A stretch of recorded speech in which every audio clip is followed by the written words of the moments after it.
राधे श्री राधे राधे। आप सभी भक्तों को राधे राधे, जय श्री कृष्णा। आज साल 2024 की पहली सप्ला एकादशी व्रत कथा है 7 जनवरी 2024। तो आप सभी एकादशी का व्रत ना रहें तो आप अगर एकादशी की व्रत कथा भी सुन लेते हैं तो उसका भी बराबर पुण्य मिलता है।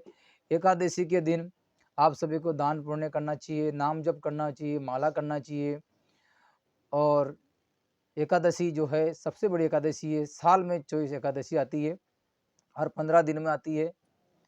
और एकादशी भगवान श्रीमन नारायण को बहुत ज़्यादा पसंद है।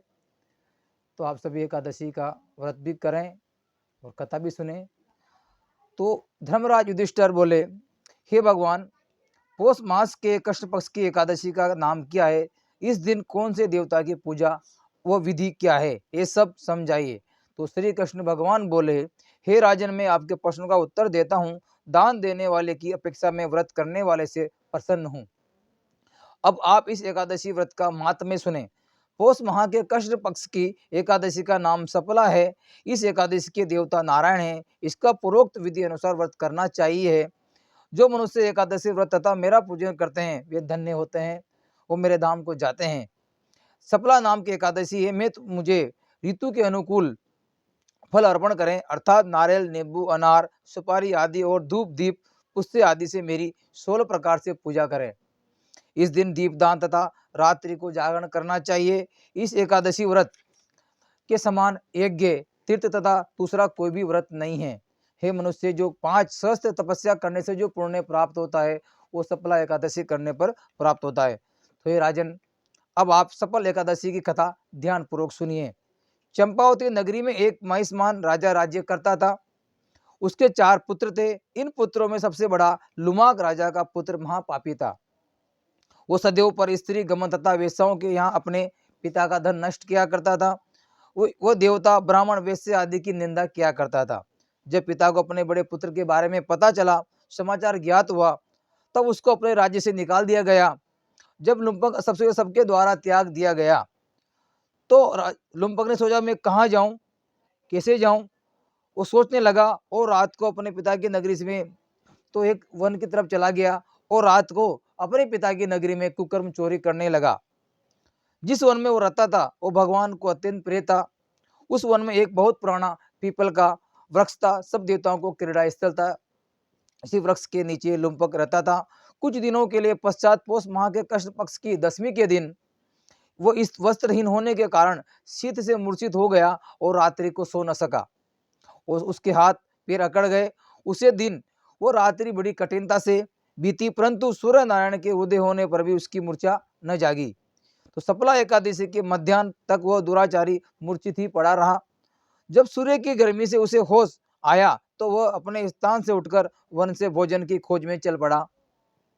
उस दिन वह जीवों को मारने में असमर्थ रहा, इसलिए जमीन पर गिरे हुए फलों को लेकर पीपल के वृक्ष के नीचे आया।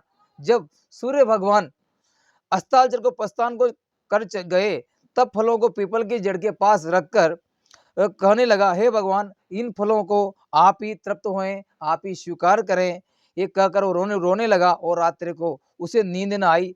तो इस महापापी के व्रत तथा रात्रि जागरण से भगवान अत्यंत प्रसन्न हुए और उसके समस्त पाप नष्ट हो गए।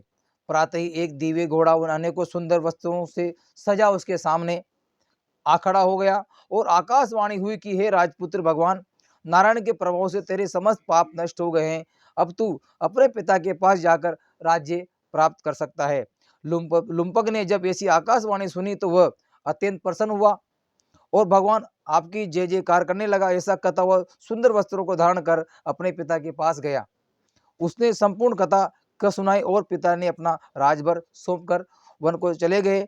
और अब लुम्पक शास्त्रानुसार राज्य करने लगा। उसके स्त्री पुत्र आदि भी परम भक्त बन गए। वृद्धावस्था में आने पर वह अपने पुत्र को गद्दी दे भगवान को भजन करने के लिए वन में चला गया और अंत में विष्णु लोक को गया। तो भक्ति पूर्वक जो मनुष्य सफला एकादशी का व्रत करते हैं अंत में मुक्ति पाते हैं। जो मनुष्य भक्ति पूर्वक सफला एकादशी का व्रत नहीं करते हैं वे पूंछ और सिंह के रहित पशु तुल्य हैं। सफला एकादशी के महात्म्य का पाठन श्रवण से अश्वमेध यज्ञ का फल मिलता है। तो आप सभी भक्तों को श्री राधे राधे। जाने अनजाने में लुम्पक ने जो पाप किए थे और जाने अनजाने में उससे उस दिन सफला एकादशी का व्रत भी हुआ, भगवान को भोग भी लगाया, फल भी चढ़ा है, तो उसको जो जिस पाप उसने किए थे उनसे मुक्त हुआ और अपना राज्य को उसको प्राप्त हुआ। तो आप सभी से निवेदन है कि सफला एकादशी के दिन, कोई भी एकादशी के दिन आप सभी दान करें, यज्ञ करें, भजन करें, कीर्तन करें। इससे आप क्या जाने अनजाने में जो अपन से जो पाप हो जाते हैं चलते फिरते, वो अपन को माफ हो जाते हैं। और आप सभी से निवेदन है कि आज के दिन, एकादशी के दिन मंदिर में दीपदान भी करें और घर में आप सभी नाम जप करें। तो ये सफला एकादशी महारानी कथा थी। बोले सफला एकादशी महारानी की जो, वृंदावन बांके बिहारी लाल की जो, श्रीमन्नारायण भगवान की जो, जय जय श्री राधे गोविंद राधे गोपाल राधे। आप सभी भक्तों को राधे राधे। अगर आप मेरे चैनल पर नए हैं तो चैनल को सब्सक्राइब करें, लाइक करें, शेयर करें और ये वीडियो आगे भी शेयर करें अपने फ्रेंड को, अपने फैमिली मेंबर को। जय श्री राधे, जय श्री कृष्णा।